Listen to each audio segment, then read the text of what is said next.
Ang air pump na ito ay isang device na ginagamit to push air into an object, gaya nitong lobong ito.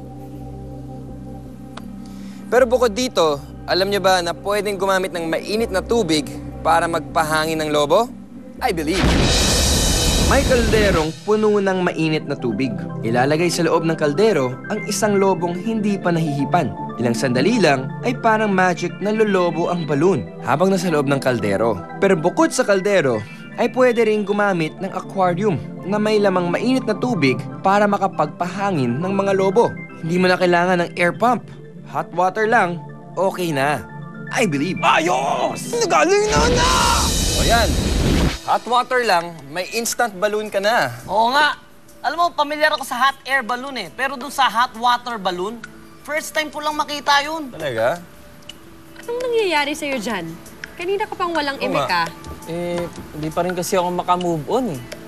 Hindi ako makapaniwala sa nakita ko. Binuhusan lang ng mainit na tubig. Lumobo na yung lobo. Ang galing nun ah. Alam mo, walang kinalaman sa magic yung paglobo ng balloon. Ang logic ay nasa hangin sa loob ng balloon.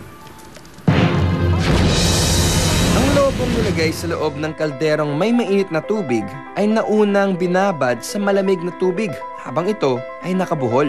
Ang uninflated balloon ay puno ng cold air kung saan ang air molecules ay closely packed together. Sa sandaling inuhulog ang uninflated balloon sa kalderong may hot water, ay agad na nag-expand ang air molecules sa loob ng lobo. Ang init sa loob ng kaldero ang dahilan kung bakit ang air molecules ay mabilis na naggalawan palayo sa isa't isa. Ang pag-expand ng warm air sa loob ng lobo ang dahilan kung bakit ito na-inflate kahit hindi hinihipan. Yan ang logic ng instant balloon magic, I believe. Ayos! Nagaling na!